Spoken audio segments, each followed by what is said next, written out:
There we go. Good morning, everybody. We're going to get started in 30 seconds as everybody kind of starts to join us. Thanks so much for joining us for CPSA's first webinar of 2024. We are so honored to be able to see your faces virtually today. Before we get underway, CPSA would like to acknowledge that this webinar is being hosted in Toronto, which is on the traditional territory of many nations, including the Mississaugas of the Credit, the Anishinaabe, the Chippewa, the Haudenosaunee, and the Wendat peoples, and is now home to many diverse First Nations, Inuit, and Métis peoples. CPSA also acknowledges that Toronto is covered by Treaty 13, signed with the Mississaugas of the Credit, and the Williams Treaties, signed with multiple Mississaugas and Chippewas bands. CPSA further acknowledges that it engages with communities across Canada that are all on traditional territory of Indigenous peoples and is committed to ongoing acknowledgement and reflection. Everyone, welcome to today's webinar, Captivate, the Art and Science of Persuasion, proudly presented by the Canadian Professional Sales Association in collaboration with Ben Wise and Darren Chiu, the insightful minds behind the esteemed monthly newsletter, Captivate. As seasoned sales leaders at Google, Ben and Darren defy the conventional notion of natural salespeople. Instead, they embody a commitment to mastering their craft, continually seeking improvement, and are eager to share their knowledge with you today. Beyond Captivate, Ben and Darren have over 20 years of combined sales leadership experience at Google, where they work with many of the largest advertisers and agencies in the country. Ben is currently head of programmatic media, and Darren Chiu is a strategy lead, helping brands across all industries develop best-in-class marketing strategies. Now, just for some quick housekeeping rules for today's webinar, kindly note that all attendees have been placed on mute automatically upon entry for a seamless experience. However, we encourage active engagement today. Should you have a burning question or wish to share your insights, feel free to unmute yourself when prompted during the designated opportunities. Alternatively, you can use the chat function in your Zoom dashboard throughout the session. This webinar is being recorded and the link will be distributed to all attendees shortly after the session. To our dedicated professionals on the CPSA designation pathway, we're pleased to inform you that the session qualifies for one professional development unit.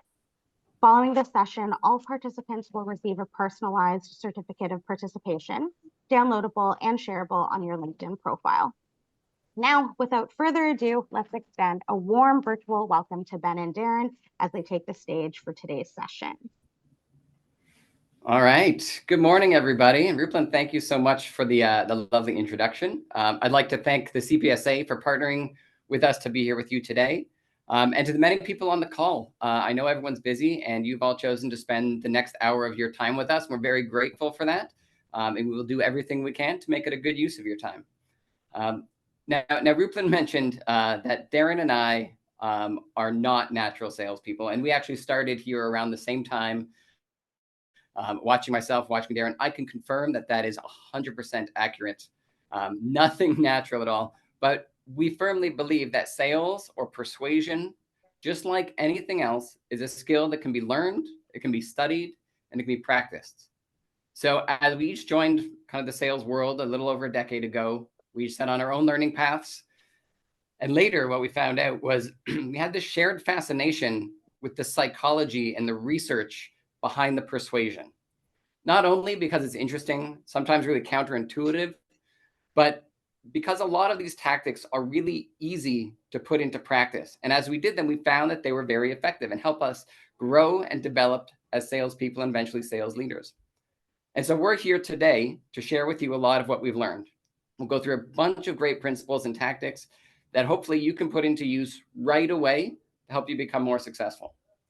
So a few examples. We're going to hear about how, an $8 discount can be more compelling than a $10 discount. Why Darren loves to occasionally tell his clients that he's crazy, and how waiters can consistently get better tips with just a small tweak. All of these are just small changes that have a big, big impact. So let's jump into the plans for today. What we're going to go through. We're going to start with the psychology behind negotiation. We're going to do a Psych 101 class really quickly. From there, we'll kind of group a lot of that into what we call the 3 basic human truths. And then we're going to spend the bulk of our time going through 5 different tactics based on the psychology research and principles and how you can put those into practice. Then we're going to close out and make sure that we leave everybody with some useful resources to help you put that into practice. So our objectives for the day. Number 1, at the end, you will understand the psychology behind influence and persuasion. You will have learned the 3 basic human truths of change and decision-making. We will discuss key psychological principles that impact persuasion. And that will lead us to our outcomes that we hope by the end of our hour together, you will be able to do the following. Number 1, apply the psychological tactics to your own sales and persuasion activities. I mentioned these should be small changes for a big impact, and we hope you can put it into practice, as soon as you get back to your desk. Number 2, everybody will have a pre-meeting checklist to help you prepare for those key moments. And number 3, the reason we're all here today, whether you sell software or hardware, pharmaceuticals or food or anything else, we hope that you will leave here with the ability to sell more. We're with the CPSA today. That's what it's all about. So let's dive in. If you've been in sales for more than 10 days, which I'm guessing is a lot of people here, you've probably heard this phrase before. We need to win the hearts and the minds. And for a lot of what we've seen, I think many sellers are really good at the minds part of that. We come armed with data and insights, and just through the sheer power of our logic, we will make that sale. We will hit them with feature after feature, benefit after benefit, till they have no choice but to sign your contract. Now, the graphic on this slide kind of gives equal weighting to the hearts and the minds. But when you dive into that research, the reality is actually quite different. And that leads us to what we think is a much better analogy. And that's this, the idea of the elephant and the rider. We believe this is a much better depiction of the brain. This is based on work done by Danny Kahneman, who's a Nobel Prize winning economist. Now, if you could just put into the chat, has anybody actually ridden an elephant before? Oh, seeing a few no's, a few yeses in there. For people who said yes, I've never done it, but I really would like to. If you have ridden an elephant before, let me ask you, did you feel as the rider like you were in charge at all?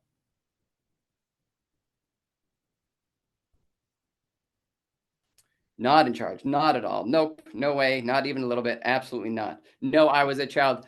That was Jamie. Even if you're an adult, you would probably feel like you were not in charge. Now, that's the analogy of the brain. The rider is your rational side. It is the part of your brain that takes time. It deliberates. It considers facts and data. It goes slow. The elephant is the irrational or the emotional part of your brain. It makes decisions quickly based on intuition, gut instinct. Now, for those of you who have ridden the elephant, you probably know if the elephant has no preference, doesn't care what you do, and you want to go to the right, you can steer it to the right. That's fine. If it has no preference, you steer it to the left, it'll go to the left. That's fine. But what happens the moment the elephant sees something that it wants? Immediately, and I can guarantee this, it will completely ignore you as the rider, and it will do whatever the hell it wants. As the rider, you are shit out of luck, I'm sorry to say. And that's the same with decision making. The true power in your decision making, or in your client or your customer's decision making, lies with the elephant, that irrational, emotional part of your brain.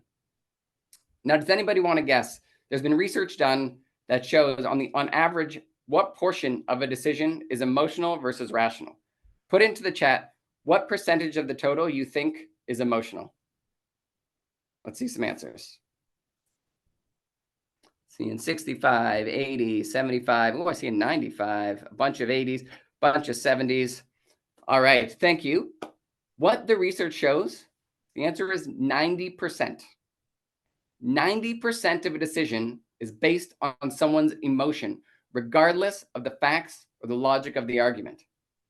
Now, take a second to think about your last client interaction or your last pitch. How much of your time did you spend appealing to their reason with data and logic? And how much time did you spend trying to touch their emotions? I'm guessing that was somewhere less than 90%. So we've established that decisions and humans are incredibly emotional. Now, the good thing is that a lot of that emotion, a lot of that, quite frankly, that irrationality is actually quite predictable. Those same patterns happen over and over with different people in different situations. And as Darren and I have gone through a lot of this research, it's a very exciting life I lead. I spend my Saturday nights reading psychology research papers. What we have found is the majority of all of the things that we've looked at kind of fall into three broad buckets. And that's what we call the three basic human truths. Number one, people are lazy and they hate change. And when we do this live, we always get a few chuckles because that one seems to really ring true with people. Number two, people buy from other people. And number three, perceptions can and do change constantly. Think about that one for a second. We like to think that we see the world through an objective lens. But just imagine if you've had a bad night's sleep, all of a sudden everything is a bit harder. Or if you've had a great night's sleep and a wonderful breakfast, you see the world through rose-tinted glasses. Those perceptions change on a dime. Now we're going to go through a bunch of specific tactics today, but I do want to start with two caveats here. The first, nothing that we are going to tell you is going to be a silver bullet. If there was, we would be far more successful than we are and be retired at this point. What we're trying to do is to stack the odds in your favor. Think of whatever your sales close rate is. And if you could add 5 points to that number, now that doesn't sound huge necessarily, but multiply that over all of your work and all of your pitches, and that adds up to a very big impact. And my second caveat is while we're going to talk about 5 specific tactics, you will eventually land in a situation where you're thinking through it, hopefully using the pre-meeting checklist, and you say, I don't see how these apply here. And that's going to happen. That's fine. When that does happen, come back to this. Come back to these 3 basic human truths. People are lazy and hate change. People buy from people, and perceptions can and do change. And take that as your foundation and readjust your pitch, readjust your approach accordingly. And I can promise you, whatever you come up with will be more successful. Now, I've just packed about 50 years of psychology research into 12 minutes. Is everybody feeling okay? Can I get some thumbs up, or we're good to go in the chat? Seeing some yeses. Awesome. With that, let's get into some tactics. All right. Thanks, Ben. Everyone's doing good. That was amazing, right? That was 50 years of research did in 10 minutes, and also it took Ben about 45 years to put that together. So thank you so much. And also, I have to say something before I start. This is something personal, but I got to say it. One of my friends from university is on the line today. He's like the only friend that I have in university. Andre, I know you're there. I'm going to pick on you today at some point. Thanks for coming. But without further ado, the first thing that we want to talk to you about is the power of no. In the chat, anyone here has heard of this book, Never Split the Difference by Chris Voss? All right, some thumbs up. All right, so great. So we love leading with this one because this is an easy one and usually known by a lot of people. Hopefully you know this too. Now, growing up, we know we love, as a human being, as a human species, we love hearing yeses, right? And we hate saying no, we hate hearing no. Right? Just think about all the things that we go through since you were a kid. Can I go to Wonderland? Can I have candy? Right now I grow up. Can I have your number? Can I go on this date? Will you marry me? All these are beautiful yeses that we love. Now the problem with this is in we're a sales organization. So you talk to your clients, talk to your counterparts a lot. How often though do we actually hear a yes and they don't really mean it? How often do they say, yeah, I'll get back to you? Right? Or stuff like, we'll circle back. Sounds good. We'll look into it. And that never really happens. Right? It's just like these yeses, they throw it around so much. You know what it feels like? It feels like when you type LOL in the chat, and that shit is not funny at all, but you say it anyway because everyone just want to say it. Now we're going to try to change that, right? Because the reality is people are naturally very, very sensitive to saying a yes and hearing a yes. Sensitive to hearing a no and saying a no. and we really want to change that in our negotiation process, because the reality is when a no is presented in a negotiation process, it really opens up the conversation, right? If you don't like what I'm saying, then tell me what is that you do like. Now, I don't know if this will work. Let me try to pick on someone on the chat. Cameron, can I pick on you? Can you go off mute for a second? I feel like you're ready to Sure. go. You got a headset like a pilot. I'm here. Okay. All right. Okay. So let's just pretend that we just met like 2 minutes ago, and Okay. I'm like, hey man, cool. I like this. I like this stuff you're working on. Can I just book an hour of your time to have a coffee with you? If I had just met you and I say that's you, how does that make you feel? Whenever you mention about I want to have a coffee with you, so I was thinking, oh, this guy maybe wants to apologize, or maybe in return I said, you know what, I'm in a bad mood. Give me a limited time, and then after we get cool, I will come for a coffee. That's my reaction about I love your how the scenario. first thing I love how the first thing you said is you thought I was going to apologize for something. What is that? What your friends do when they want to apologize to you? They just want to have a coffee. But like it sounds like you were a bit hesitant to say yes because like what is happening here? And maybe I'm going to give you a limited amount of time. So you probably feel like you're being put on the spot to say yes a little bit. And that happens a lot. And that doesn't just happen with Cameron. It happens a lot. But which exactly leads to our point. Imagine you could actually say no to that question. How would that make you feel, Cameron? So if I heard no, I said, okay, this is something like a no peaceful situation, and yeah, we will stay in a bad mood again, and those madness argument that we had before. So no is very No, harmful here. oh, sorry. Maybe maybe I didn't say it right. I mean, if I ask you for a coffee and you're hesitant to say yes, and imagine instead of going through all the mental gymnastics, you get to just tell me no, I don't want to have it. Instead of directly tell you no, I said, can we postpone it for the other time? Okay, good. Right. So now, if you give yourself the space to do that, will that make you feel a little bit better? That's right. Yeah. Okay, great. Thank you. We got there. But here's what we're trying to get at. It's like the idea of no is really empowering, right? To your point, Cameron, it really protects your interest. It creates a space for yourself. Be like, hey, listen, I might want to do this with you, I might not, but for now, let's just pump the brakes.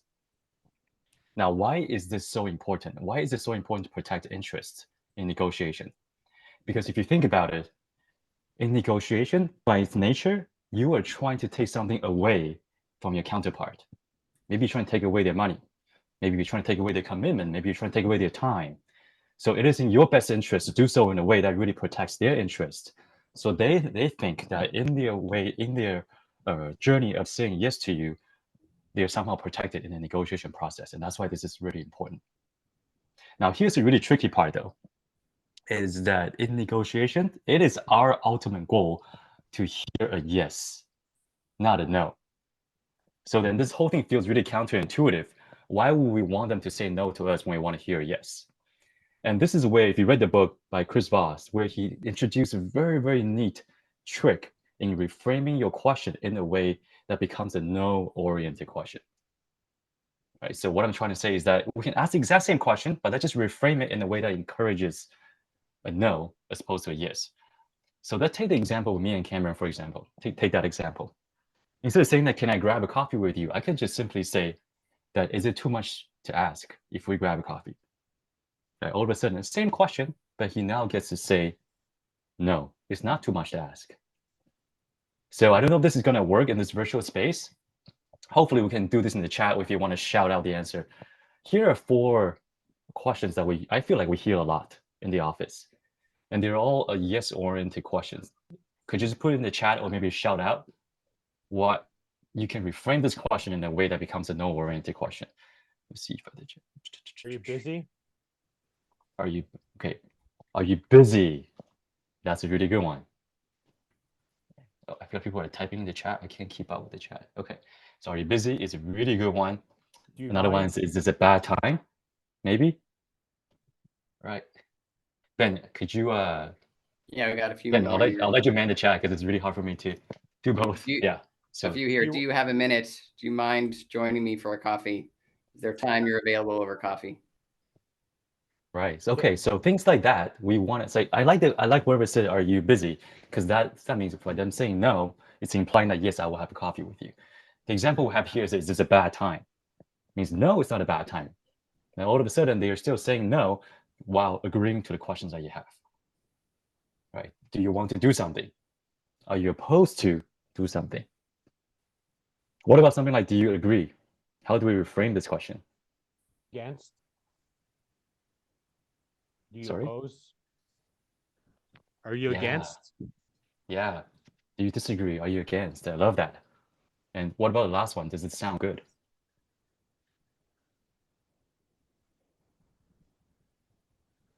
How bad does this sound? Yeah, this is the bad idea. I love that. So you realize what we're really doing. These are the same questions, but what we're really doing is we're actually asking our counterpart to disagree with us. And in their disagreement, they're agreeing with us. Now, before I pass it off to Ben, there is one more thing that I want to tell you, and it is my favorite thing, but do not abuse it. And that is, am I crazy? I love using this. This is one of the best things you could say, but don't do it too often. So here's the thing. Most of you have partners, girlfriend, wives, husbands, stuff. I'm sure you had some bad fights in your relationship. And at some point, when you get so frustrated and at the height of your fight, you might say something like, am I crazy for saying that? Am I crazy? Because intuitively, we know to really amp up the stakes a little bit, to really reflect the opposite, right? So here's an example of why I did this. I was having a pitch with one of my clients, and they only had $500,000. And they said this is the most they could give me. And they already cut that budget from 750 down to 500,000. And I went in with $1 million ask. And when I put $1 million on the table, everyone's kind of just like, what is this guy talking about? So with a silent room, I just said, am I crazy? And everyone just laughed. And now here, whenever you say this sentence, two things can happen. One thing is everyone could just laugh, and they could say, hey, you're crazy, which is kind of funny. It kind of breaks the ice. But then right after they say that you're crazy, what you could ask is say, okay, then please tell me what is not crazy. And then you have a conversation. And if they say, no, you're not crazy, then let's talk about what we can do to make it happen. Does this make sense for everyone? All right, some head nods, great.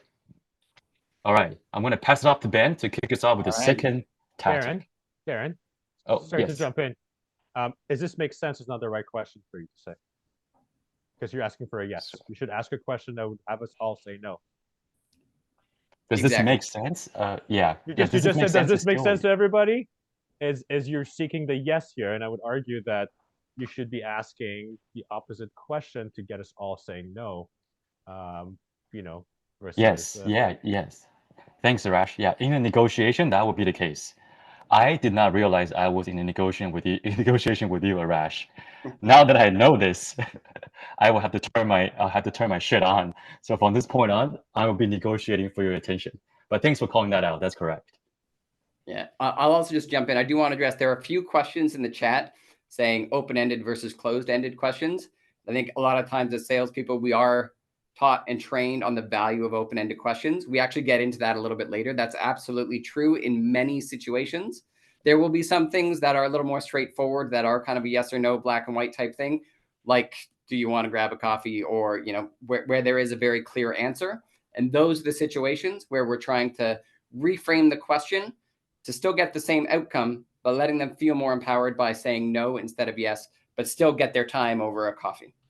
One example I do want to add, that I use this one the most on emails. If anybody has ever had that client or partner who, like, you email them over and over and they just don't reply, they're just ghosting you. If you change your last sentence in that email to a no-oriented question, instead of saying, can we catch up next week, saying, is next week a bad time to catch up? I have found the response rate goes from like 5% to 90+%.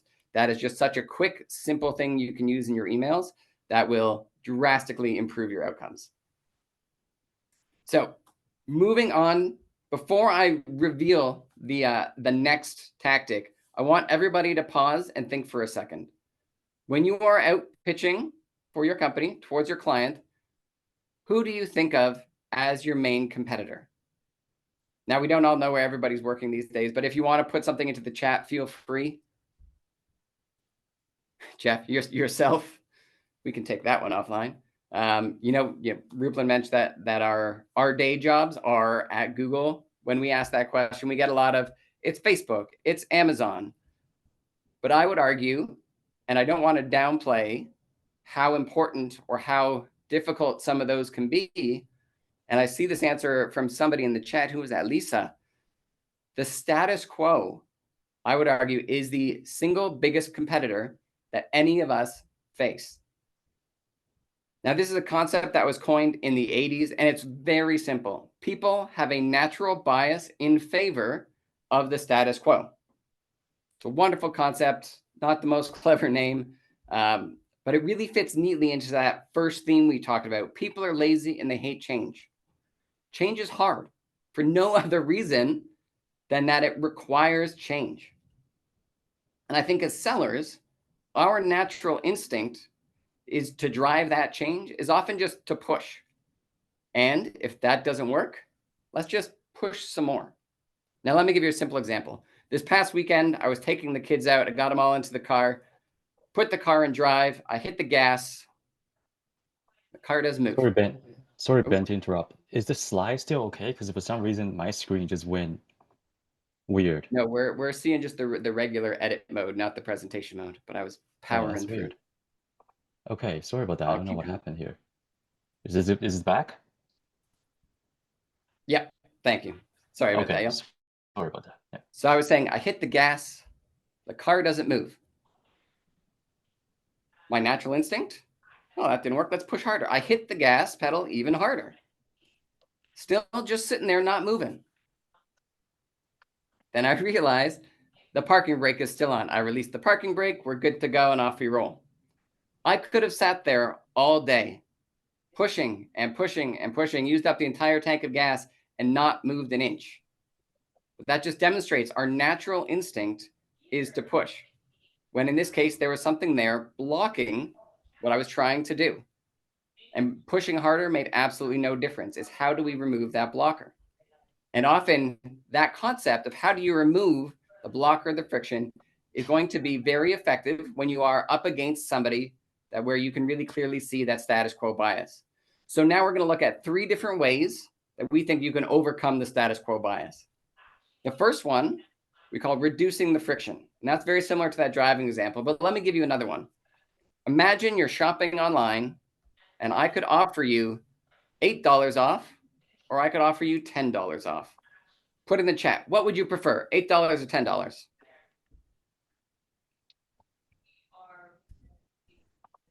$10. It seems to be overwhelming. There's usually one smart ass who's like, oh, if you're asking the question, it must be 8, but I don't know why.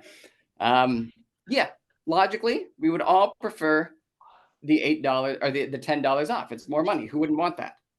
But what one e-commerce business found was they were able to get a much higher sales rate with an $8 discount. Does anybody want to guess the difference?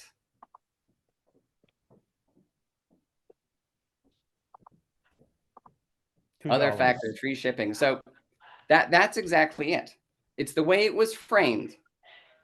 When you are shopping online and somebody offers you a discount, that is interpreted by the shopper as pushing more. A bigger discount is pushing even more. The $8 discount was framed differently. There was a parking brake. This idea that they had to pay for shipping. Didn't matter how much money I had off my shopping cart, I didn't want to pay for shipping. And the $8 discount was, in fact, we'll offer you free shipping. And in this case, that was worth $8.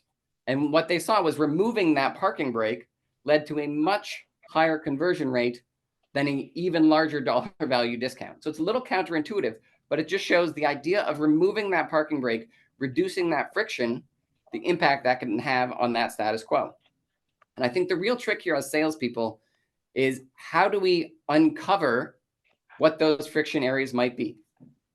And that's where that, we get to some more of that open-ended question. So who else might need to agree to this? Maybe there's a parking brake that's not in the room. What would need to be true for this proposal to be approved? What do you like most about your current solution? Maybe there's something they're offering that you're not, that might be perceived as the parking brake that you can start to address. So that's number one, reducing the friction. Number two is showing the costs of inaction. When it comes to the status quo, most people are blissfully unaware of all of the costs they have of their current setup. They've just internally rationalized it all and they think of it as free. If you are able to start to show them, actually, the way you've always done it, the status quo, has significant costs to you and your business, suddenly it's much less appealing. Anything that they may have rationalized prior, you can break that. So for example, let's just say you are selling, some automated product for a warehouse. You could say every day that you stick to the manual operations is costing you an extra $3,000. That's kind of playing on loss aversion as well. But you can see all of a sudden, what they thought was the free option now costs $3,000 a day. Suddenly, that status quo looks very unappealing. And the last one here that we like to try is called burning the bridge, or burning the bridges, or sorry, burning the ships. Let me do a quick history lesson here. Hundreds of years ago, there was a Spanish conqueror named Hernán Cortés. He was from Spain. He was in Cuba and was asked by the King of Spain to go and conquer what was present-day Mexico City. And what happened was he took all his men, they sailed across the sea, they got there and they had a look at the city and they said, oh God, there are a lot of people there. We are wildly, wildly outnumbered. And to all of his men, all of his soldiers, that status quo going back to Cuba, sitting on the beach with a Mai Tai, looked pretty damn appealing. So what did Cortez do? He burned the ships. He took that idea of the status quo as an option completely off the table. Now they only had one choice. And because they were so motivated, because they had no backup, they went and they were able to win the battle. Now, I'm not sure what everybody here does. I'm guessing most people are not going into hand-to-hand combat. So what does this look like for us today? Let me give you a few examples. And it's not always as extreme as completely removing that option. But whereas number two was showing the costs of an action, burning the ships is also, can you increase the costs of an action? So if anybody here is in hardware sales, you will often see a very similar tactic here, where after a few years, the company wants you to upgrade. And you're like, you know what? I'm actually okay with the status quo. If it's my phone works fine. I don't need the new one. And then your IT team or the manufacturer says, that's cool, you can keep it, but we're not going to give you those software updates and those security updates anymore. All of a sudden, you have drastically increased the cost of the status quo, making it much less appealing and making them much more likely to change. Another example is with car companies. The older your car gets, it still works. You can stick with it. But I don't know about you. Every time I take the family van in for an oil change, that should be $50. I end up spending $800 because the difficulty of getting new parts on an older car becomes so hard and so expensive that it makes the cost of maintaining the status quo so much higher, which is the interest of the manufacturer who wants me to go and buy a new car instead of keep buying those parts off the market. So you start to see this kind of thing a lot out in the market. So that kind of wraps up this section. I would leave you with this. As you're going out to your clients or to potential prospects, think about what you're up against, because oftentimes it will be the status quo. And the idea of pushing and pushing, while that might be our natural instinct, is often not the most effective. Try to figure out what is the parking brake that you may be up against. How can you show them the cost of that status quo? How can you potentially increase the cost of that status quo? And that is a much more effective way for you as a salesperson to overcome the status quo bias and make that sale.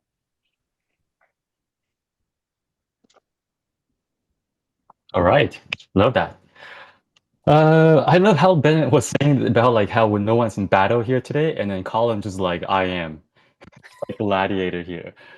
This chat is wild. I love you guys. Okay, so this next principle is my personal favorite. It's called Maya, and it stands for most advanced yet acceptable. Has anyone heard of this before?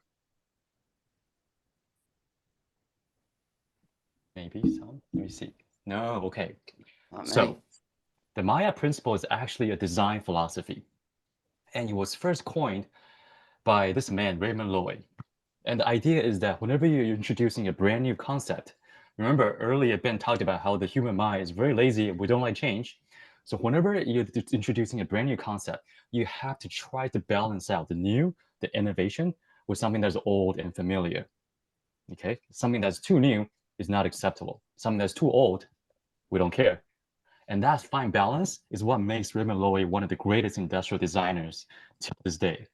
Now, Raymond Loewy, he did a lot of cool shit in his life. You look at this photo here. He designed the Coke bottle. He's designed the Shell Station logo. He's even designed the Air Force One, like that, the airplane, not the shoes. Although the Nike shoes is pretty fire too. I'm a huge fan. Now, one of the coolest things that Raymond Loewy has ever done actually is something that is in the bottom right of this picture. Do you want to know what that is?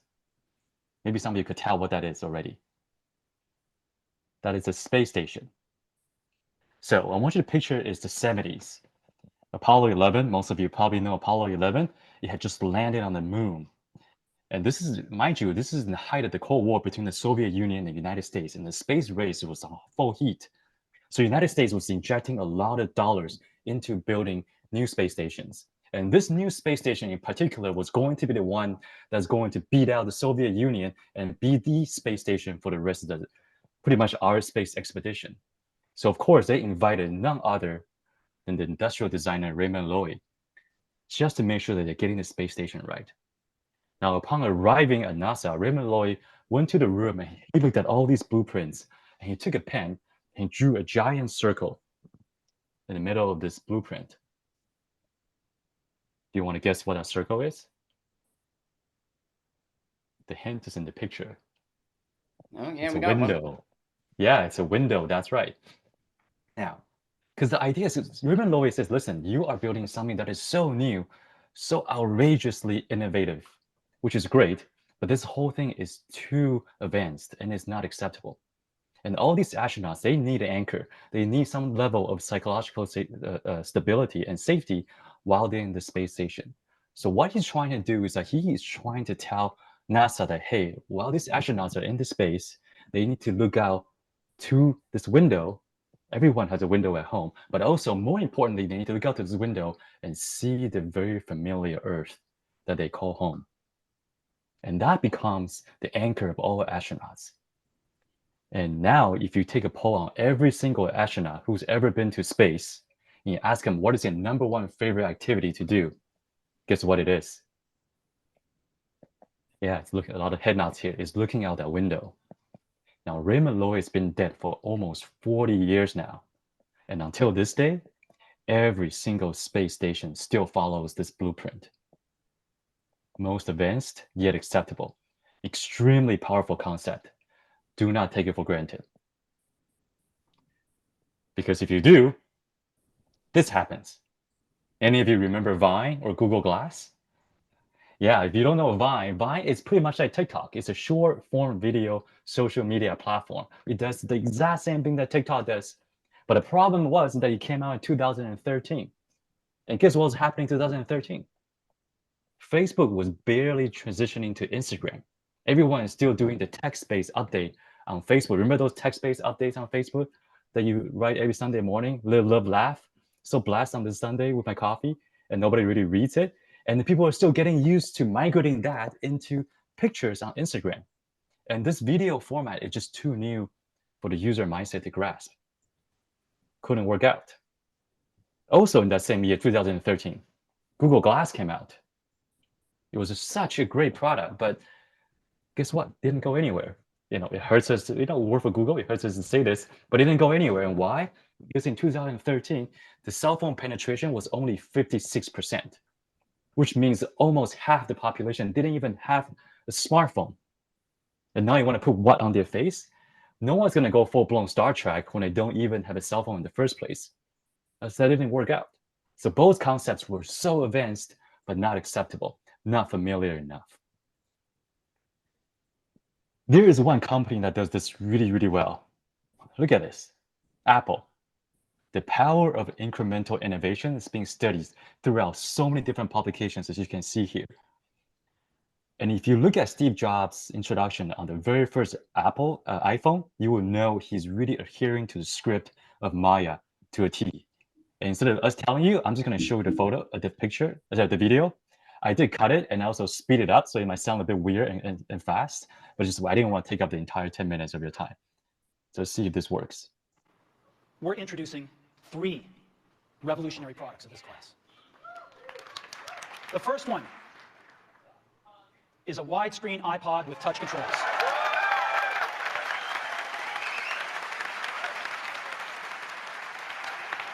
The second is a revolutionary mobile phone.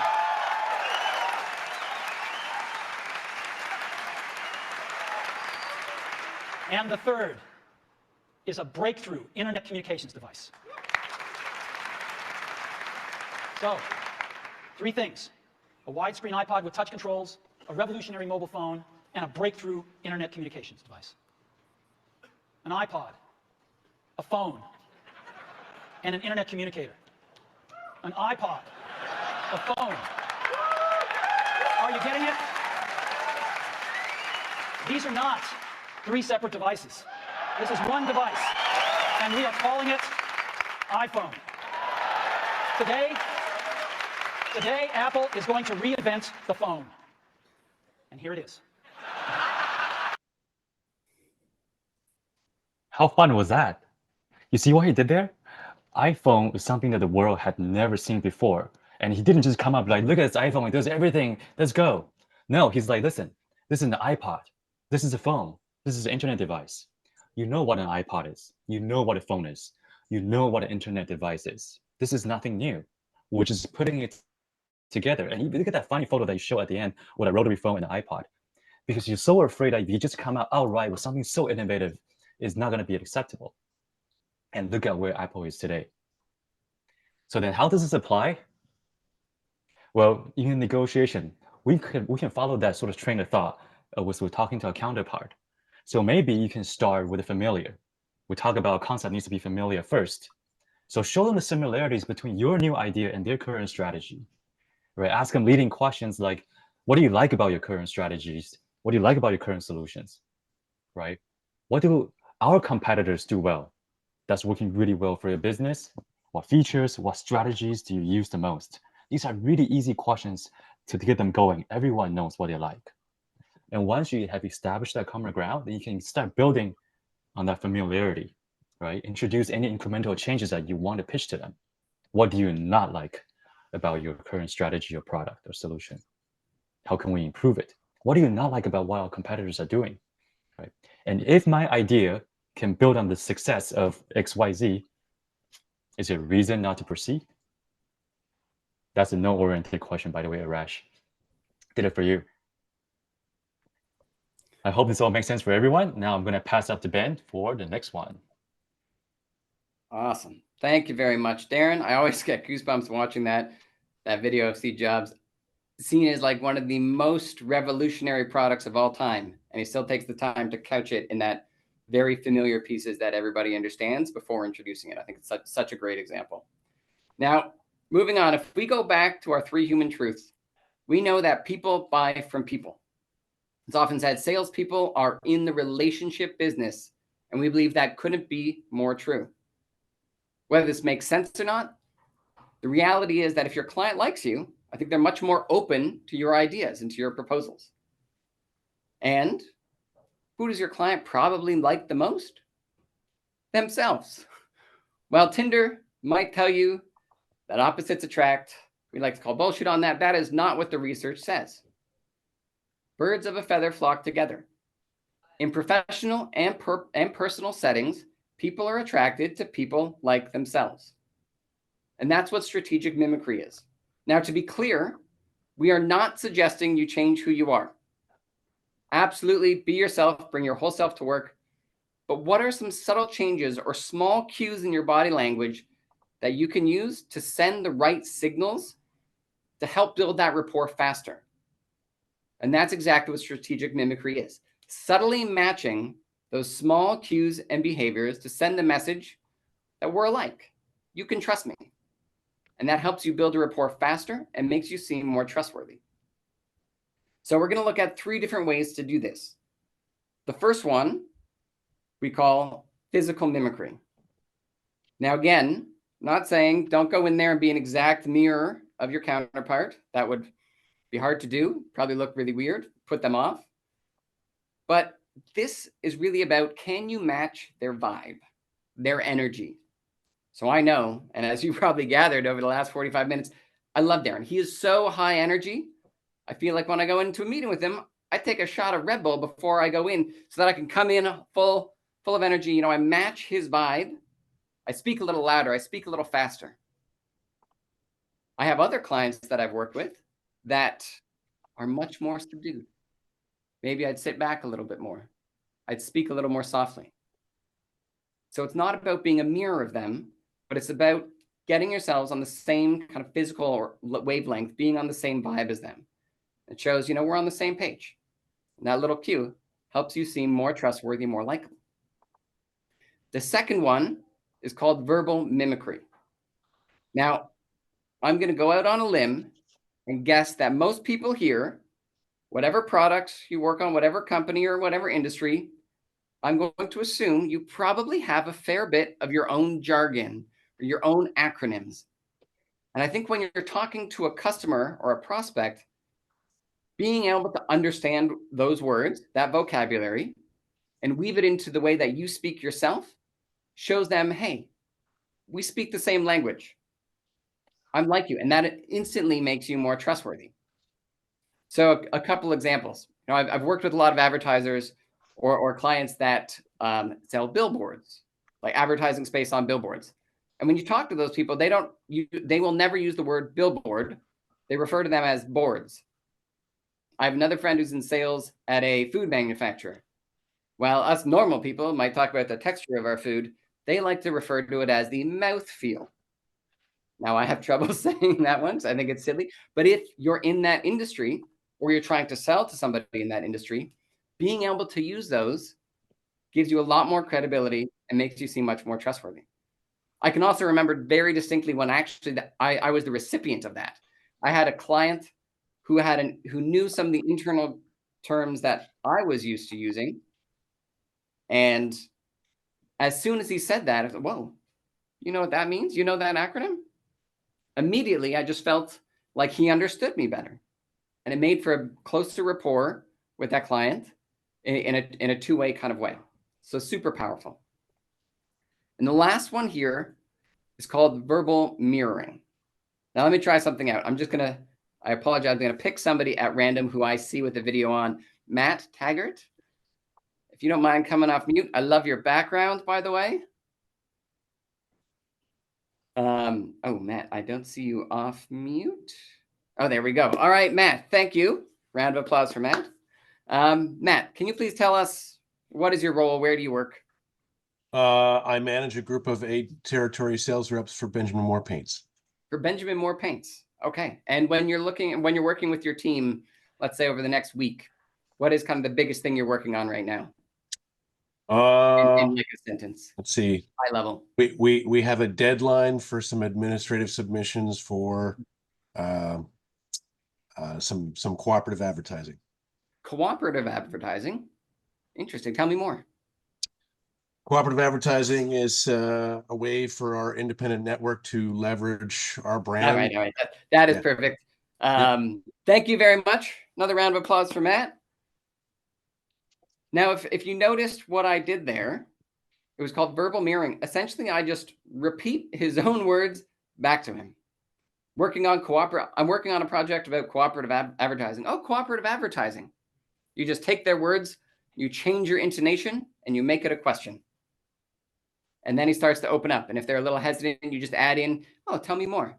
And you can see how, and a few people were mentioning this in the chat earlier, that open-ended question, repeating their words builds that trust and works as a really effective discovery process as well.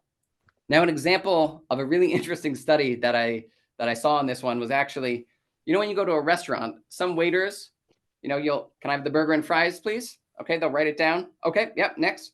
Other waiters will repeat your exact order to you. Burger and fries? Oh, yep, okay, burger and fries. And they repeat it as they write it down. studies have shown, all else being equal, if a waiter repeats word for word your order to you, they get much higher tips. No other difference than using the exact same words that you do. So again, 3 different ways we can look at strategic mimicry. Small, subtle cues that help build that key relationship of trust. Now, I do want to leave you, before moving on, with a word of warning. The idea here is to use it in moderation, and that will get you into this bucket over here of likable and trustworthy. If you do this too much, you will gravitate from this spot where you want to be over to here, which we call the weird, awkward zone. If you do it too much, you come off weird and awkward. So use this with judgment, and I guarantee it will be very powerful in building the key relationships that you need, just especially with new clients and new prospects. All right, with that, I'll pass it back to Darren. Yeah. So in a nutshell, everyone, don't be weird, okay? Just be cool. So the last one here is on priming and anchoring, and we're almost done here. We put priming and anchoring together because they are very similar in nature. They both involve introducing a stimulus to your counterpart and then sort of try to change their perception or change their thought process. Now, first, let's talk about priming. Let's look at this study here. So the idea of priming is introducing something early to change the perception of your counterpart. Now, researcher Brian CJ wants to find out if he can actually prime an audience into thinking something that he wants them to think. So he did something super simple. He went to university and he just went to, I don't remember how many students, but he broke his study groups into 2 groups, completely randomized 2 groups. In one group, he gave them a simple sentence. He said, "You guys are politically active." And the other one, he told them nothing. That's all he did. And on election day, guess what? The group that was primed, that was told that they were politically active, they had a 15% higher turnout rate to vote. And that is as simple as that. And similar studies have been repeated throughout the history with different methods, different researchers, and they all arrive at a very similar, if not stronger, conclusion. So this idea of just exposing a certain cues, ideas, words, visuals to your counterpart, you can really shape their mindset, their behavior, and their perception. Earlier, Ben talked about perceptions can and do change, and this is where we're trying to grab onto that in your negotiation process. So in practice, there are actually 3 things that we can leverage when it comes to priming your counterpart. Number 1 is called self-perception. This is exactly the study that we just looked at. You can create some level of self-perception by labeling, by priming, by telling your counterpart, by exposing your counterpart to certain cues to help them build that specific perception. Now, here's an example that, Ben, maybe you can give us how to maybe use that in language. So I could say to Darren, hey, we see that a lot of sophisticated advertisers like yourself are often the early adopters of these new technologies and features. Did you guys hear what Ben said? He said sophisticated advertisers like yourselves are often the early adopters of new technology. So in this sentence, guess what? What we're really trying to get at is not really about adopting new technology, is it? When you hear something like that, it's about maintaining the image of being a sophisticated advertiser. Earlier, Ben talked about the elephant and the rider. In this sentence, the sophisticated advertisers like yourselves are often the early adopters of new technology. Adopting new technology is the rider, but to maintain the image of being a sophisticated advertiser, that is the emotional elephant that we're trying to ride. Next up is emotional priming. So hopefully we're at the place where we know our clients, we know our counterparts well enough to know that what kind of emotions they respond to well. Maybe it's a sense of urgency, maybe it's happiness, maybe it's collaboration, whatever it is, know your counterpart. Because if you know that, you can set the tone before your negotiation even starts. And hopefully that helps drives the entire tone and process of the entire negotiation. Ben, do you have an example for us here as well? Yeah, so I could say, hey, Darren, there's a lot of AI solutions that you're not adopting. I think you need to address this quickly because the industry is going to move on without you. Alternatively, I could say, hey, Darren, there's a lot of AI solutions you're not adopting. And I think this is such an exciting opportunity that you could really lean into. All right, thanks. So I hope you all heard the difference there. Number 1 is AI solutions, you got to do this, or the industry is going to move on without you. Sense of urgency. The second one is, hey, a lot of cool AI stuff's happening. Let's make it work. Call for collaboration. Same ask, two very different emotions infused in the way that you position your language. And lastly, here is expectation priming. And this happens whenever you think you're going to a negotiation where you're positioning an ask that could potentially be difficult for you to get a yes. What you're going to do is you're going to prepare your counterpart for what is about to come.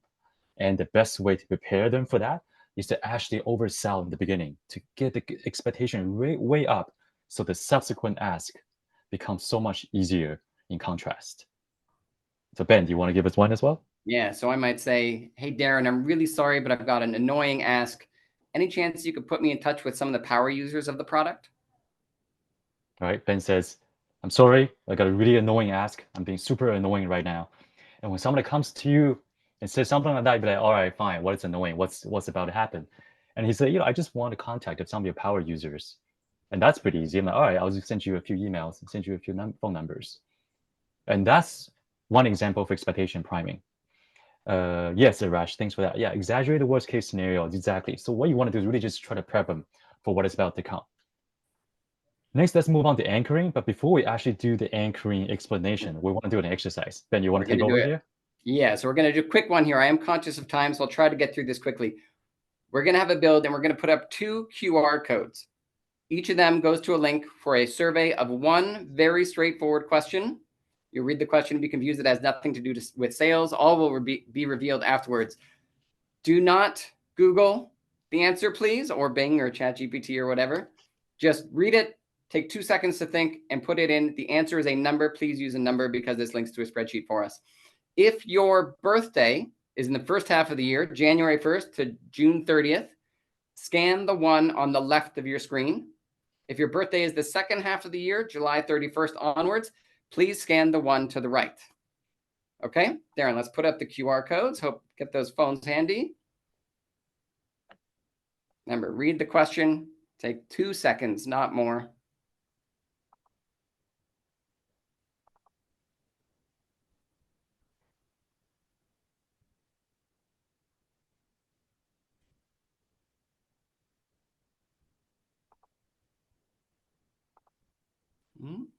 There we go. Starting to see some of the responses rolling in.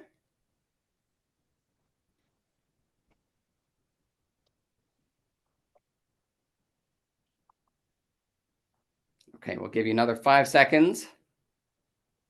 4 seconds. 3 seconds. Okay.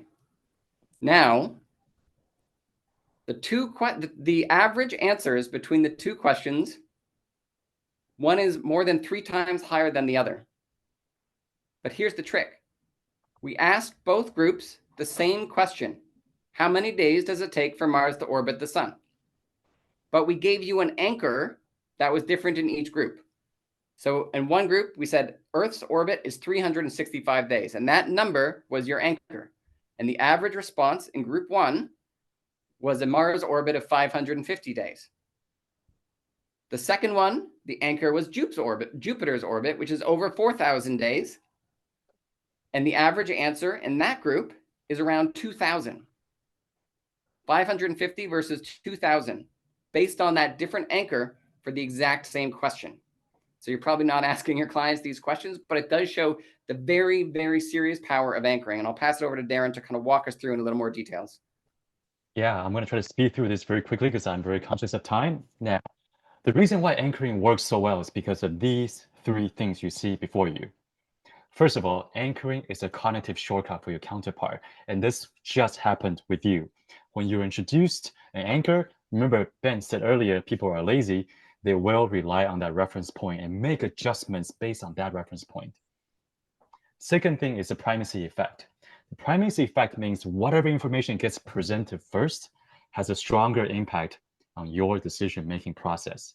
So in your negotiation, if there's a piece of information that you think is very, very important, present that information first. And number 3, perceptual contrast. That means an anchor can help you create any contrasting effect to warp the perception slightly. Just like we talked about today talked about earlier, a very high anchor can make a subsequent ask feel very, very low, and a very low anchor can make a subsequent ask feel very, very high. So in practice, how do we actually use this in practice? Well, first thing is, number one, if you're pitching an idea to someone, maybe it's an actual dollar amount that you want. Maybe you're negotiating for a deadline. Knowing that anchor can influence this decision-making process, maybe pitch a little bit higher, or maybe ask for a longer deadline if you're under that deadline, or maybe ask for a shorter deadline if you're the one who's receiving the product. But anchor that first, and that will help you move along towards your favor a little more. And number two is what we call the pricing and service tiers. That is when you are, say, you're giving a proposal, maybe is a service that you're providing. Instead of giving just one, maybe give them a tier 1, tier 2, tier 3, or maybe 3 different levels of pricing from low, medium, and high. And that way they could see the contrast between 3 options, and they will know what they're getting themselves into. And one trick is obviously you want to make sure all the numbers are relatively high. So even if they happen to pick the lowest one, they feel like they're getting a really good deal out of the three, lowest number of the 3. But one thing that we do notice very often is that clients often pick the middle one, just because they don't want to go as low as the lowest offer that you have, but they also don't feel like they want to spend so much money. So often the middle point is where they arrive on. So knowing that, you can adjust your proposal, adjust your pricing, adjust your service tiers accordingly. And lastly is the strategic discount. Meaning if you're offering any discounts on your services to your clients, make sure you show what discounts you're getting. Instead of just giving them the actual numbers, show them what is the percentage discount, what's the actual dollar amount saved, what's the actual time saved. Show them what the original was and what a discounted version is. And that anchoring, that difference will just help you, give you an extra edge in getting that final yes. Now, before we wrap up, earlier today, Ben talked about we're going to send you off with a pre-meeting checklist. And these are the 5 things that we talked about today. And you can take away, and hopefully you can use this before every meeting to help you prepare for your talking points, for the things that you want to talk about, the things that you want to focus on going to every meeting. And we hope you find that helpful. And everything that we talked about today could be also found in these resources. They're hyperlinked, and all the authors and all the books, hopefully you have time to get into it. If you're interested in a specific topic, look into it. These are all great books. And I think in the chat, someone also mentioned a few great books. Hopefully you're able to write them down, and we really encourage you to do your own research. And Ben and I, we're always available on LinkedIn. We give a lot of different trainings and keynotes to a lot of different organizations. We'll love to work with you if you're interested.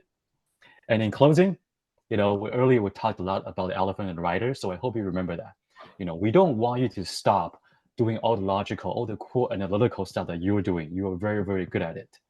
Just know that your counterparts and also your competitors, they're also very, very good at it. So try to find ways to appeal to the elephant. In the room full of writers, try to be that elephant. Try to appeal to the emotional aspect. Just give you that extra edge in your negotiation process. So I hope you find that helpful. And if you can stick around for additional questions, we would love to just stick around and hang out. I have to jump off, but I want to thank you, Ben and Darren, for a wonderful session. Looking forward to future ones. Appreciate that. Thank you for joining. Thank you. Huge thanks to everybody who joined today's session, and of course to Darren and Ben for hosting such a fantastic session on the art and science of persuasion for us. Just to end things off at the CPSA, we hope to deliver another year full of great virtual events for you. Thanks so much for kicking us off for 2024 here. Looking ahead, please be sure to explore our exciting lineup of upcoming events listed on cpsa.com/calendar. We've curated a selection that promises to further elevate your professional journey of knowledge. So upcoming, we have our Strategic Account Management online course coming up February 5th to March 3rd.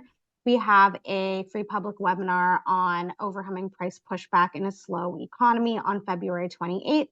And then, of course, Fundamentals of Selling happening in Toronto from March 6th to 8th. Have a great day, everybody. Please, please, please, if you can, head on over to our feedback survey at the end of the session, which should just pop up and prompt automatically. But huge thanks to everybody for joining us today, and huge thanks to Ben and Darren for such a great session. Our pleasure. Thank you, everyone. Really appreciate it. Thanks, everyone. Have a great day, everyone. Thank you.